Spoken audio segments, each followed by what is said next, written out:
Marcos 2, verso 1, a Bíblia diz assim: poucos dias depois, tendo Jesus entrado novamente em Cafarnaum, o povo ouviu falar que ele estava em casa. Então, muita gente se reuniu ali, de forma que não havia lugar nem junto à porta, e ele lhes pregava a palavra. Vieram alguns homens, trazendo-lhe um paralítico, carregado por 4 deles. Não podendo levá-lo até Jesus, por causa da multidão, removeram parte da cobertura do lugar onde Jesus estava, e pela abertura no teto, baixaram a maca em que estava deitado o paralítico. Vendo a fé que eles tinham, Jesus disse ao paralítico: filho, os seus pecados estão perdoados. Estavam sentados ali alguns mestres da lei, raciocinando em seu íntimo: por que esse homem fala assim? Está blasfemando. Quem pode perdoar pecados a não ser somente Deus? Jesus percebeu logo em seu espírito que era isso que eles estavam pensando, e lhes disse: por que vocês estão remoendo essas coisas em seu coração? Que é mais fácil dizer ao paralítico: os seus pecados estão perdoados, ou levante-se, pegue a sua maca e ande? Mas para que vocês saibam que o Filho do Homem tem na terra autoridade para perdoar pecados, disse ao paralítico: eu digo a você, levante-se, pegue a sua maca e vá para casa. Ele se levantou, pegou a maca e saiu à vista de todos, que atônitos glorificaram a Deus, dizendo: nunca vimos nada igual. Aleluia! Ele é Deus que faz o inédito, Ele é Deus que faz o novo, aquilo que ainda não foi feito. Eis que faço coisa nova, Ele disse através do profeta: porventura ainda não percebeis? Mas um texto tremendo, um milagre extraordinário. É redundante falar, porque todos os milagres que Deus faz são extraordinários. Mas a Bíblia fala que Jesus, ele estava no lugar ali em Cafarnaum. Esse texto é retratado também nos outros evangelhos sinóticos. E a Bíblia fala que ele estava ali, naquele lugar, e aonde ele ia, algo acontecia. Aonde ele ia, ele trazia a mensagem do evangelho, que ele curava o enfermo, ele libertava o cativo. Eu falei na semana passada sobre a importância de convidarmos Jesus, se nós queremos o seu agir. Ele jamais vai ser um intruso na tua casa, na tua vida, nessa circunstância. Você precisa chamá-lo.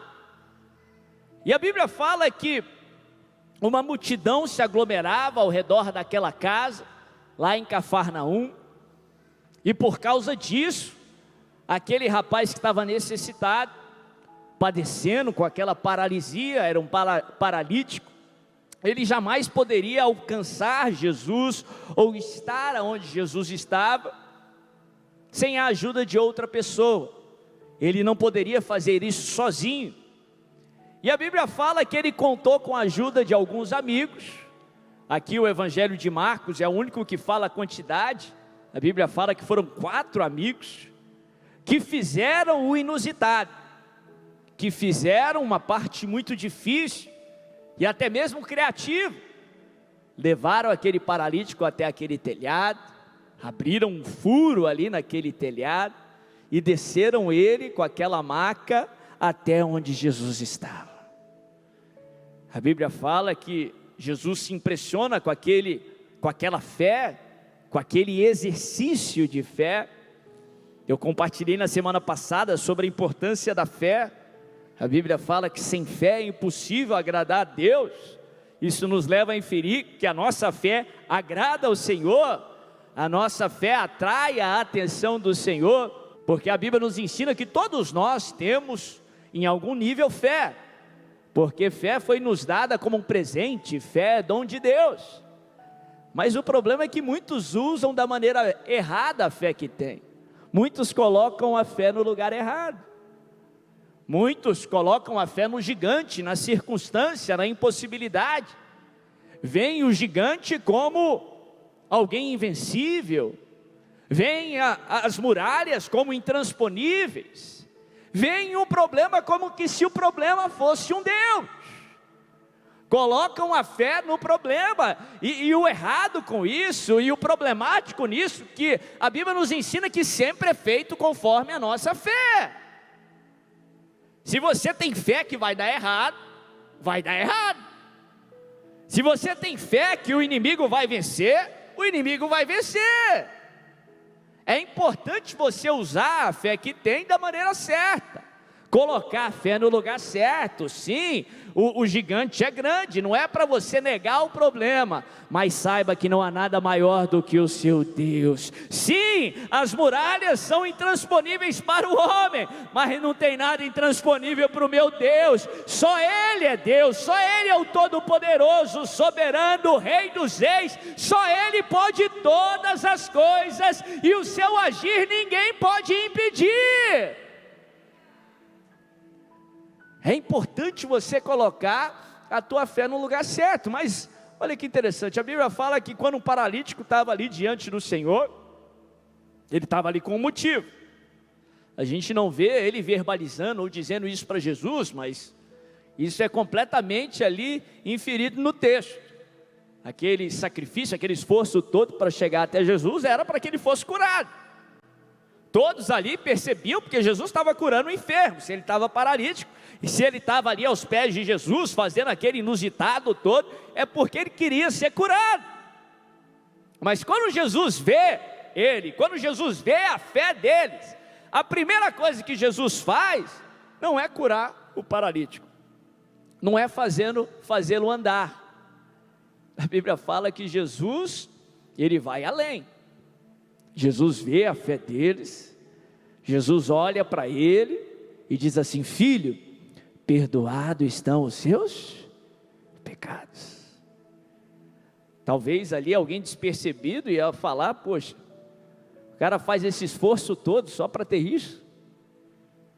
Mas hoje, nós com o entendimento da palavra de Deus e conhecendo o Senhor, o propósito de Deus, nós sabemos que aquilo que o Senhor estava fazendo ali era algo muito significante. Aquilo que Jesus estava fazendo ali não era algo momentâneo. Aquilo que Jesus estava fazendo ali correspondia a uma eternidade. Sim, alguém pode padecer de paralisia aqui no tempo presente, e a Bíblia nos ensina que na eternidade não vai haver enfermidade. Então ali, se alguém está enfermo, na eternidade ela não vai estar mais, durante toda uma eternidade. Jesus primeiramente não estava resolvendo um problema para o tempo presente, um problema momentâneo, por mais que fosse significante. Jesus estava resolvendo um problema eterno. Jesus estava perdoando ele dos pecados que o levaria para uma condenação eterna. Enquanto ele estava pedindo um pedido aí importante, enquanto ele estava querendo uma cura, Deus estava fazendo algo maior. Ele não viu a cura de imediato. Em outras palavras, só porque você não está vendo, não significa que Deus não está fazendo. Só porque você não consegue perceber, só porque você não começou a andar, só porque o seu casamento ainda não foi transformado, só porque aquela porta não abriu, não significa que Deus não está fazendo. Lá nos bastidores, lá dentro daquele coração, Ele está fazendo o impossível acontecer. Ele está fazendo algo maior que você ainda não consegue entender. Ele sempre está fazendo mais do que aquilo que nós conseguimos ver. A Bíblia nos ensina isso de diversas formas, e nos evangelhos nós vemos isso na maioria dos milagres que Jesus realizou.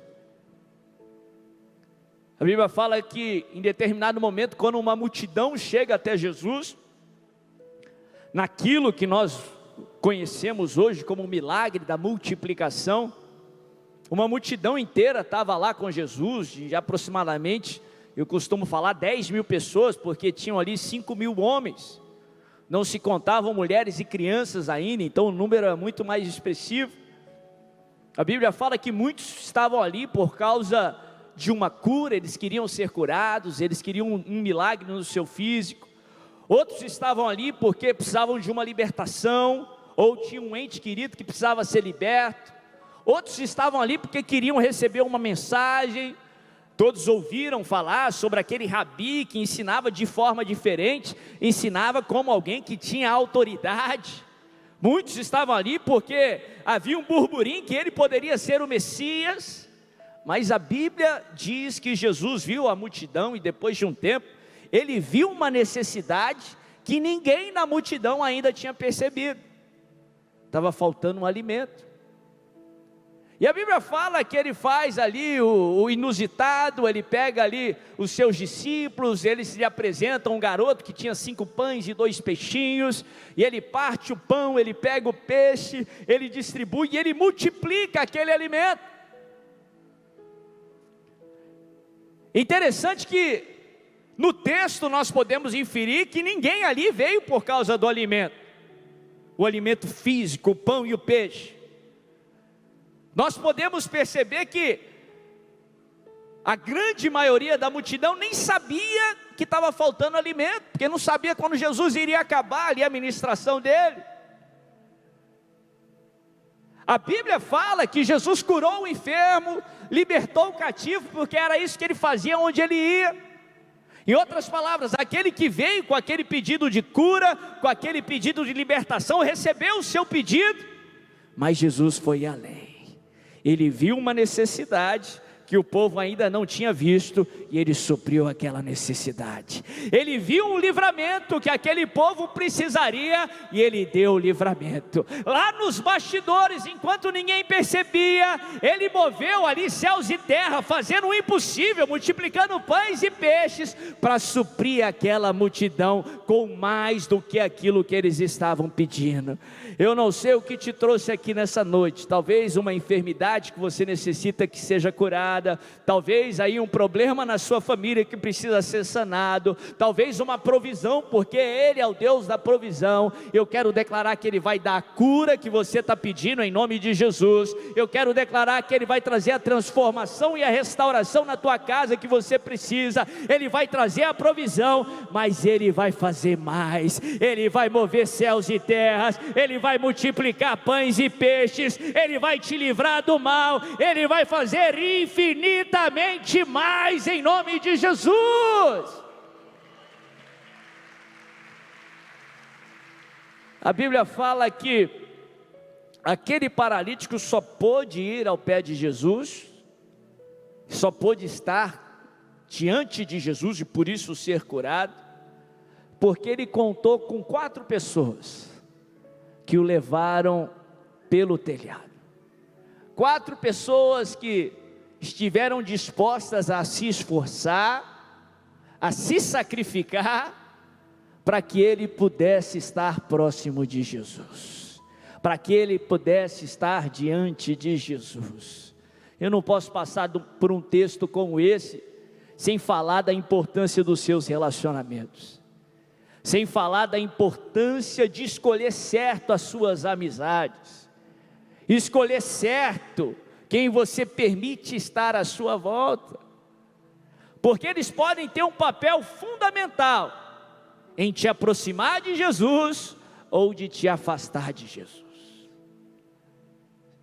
A Bíblia nos ensina que Deus é amor, a Bíblia nos ensina que nós devemos amar todos e no que depender de nós, termos paz com todos, mas a Bíblia nos ensina a sermos seletivos com quem está à nossa volta, sermos seletivos com as nossas amizades, com os nossos vínculos de relacionamento. A Bíblia nos ensina a sermos seletivos com quem nós damos os nossos ouvidos, ou ao que você tem escutado, porque as pessoas à sua volta pode ter um papel muito importante, ou no seu milagre, ou na falta do seu milagre. Aquele paralítico que se tornou um ex-paralítico, ele estava perto de 4 pessoas que fizeram aquilo que eles podiam para que ele se aproximasse de Jesus. Ah, meu irmão, A Bíblia nos mostra muito isso, esse princípio em diversos textos, em diversas partes. Como é importante você selecionar as pessoas que estão à sua volta. A Bíblia é muito clara em dizer que as más conversações corrompem os bons costumes. A Bíblia nos ensina que espíritos são transferíveis. Moisés, aquele grande homem de Deus, aquele profeta em Israel, aquele líder, a Bíblia fala que ele pega do seu espírito e ele transfere ali para os anciões que estavam ali servindo com ele. Espírito é transferível. Se você só se relaciona com pessoas que são incrédulas, que tem problema para crer, tem problema com ter fé, a incredulidade alheia vai te influenciar. A falta de fé da pessoa que está do seu lado vai minar a sua fé. Se você só se cerca de pessoas negativas, acovardadas, o medo alheio vai te influenciar. Lembra dos 10 espias lá, os 12 que foram lá espiar Canaã? 10 voltaram acovardados, com medo. Eu falei sobre isso na semana passada. O medo deles foi tão contagioso que infectou a maior parte do povo.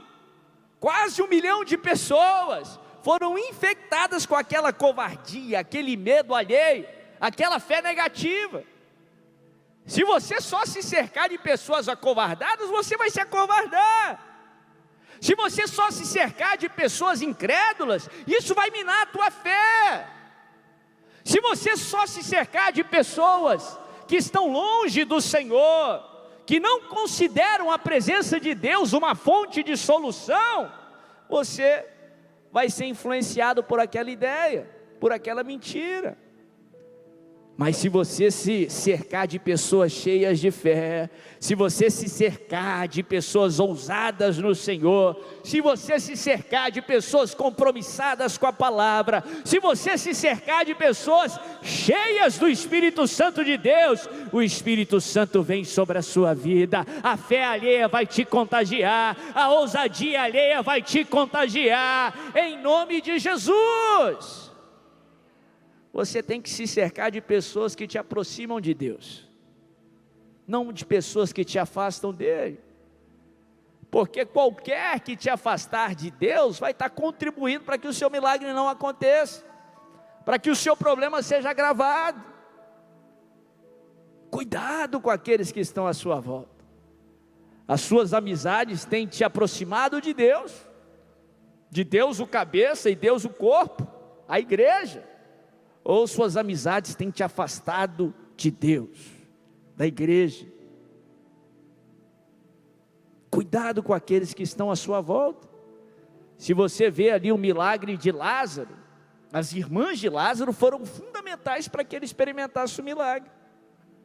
Se não fosse por suas irmãs, Jesus não teria ido naquela cidade.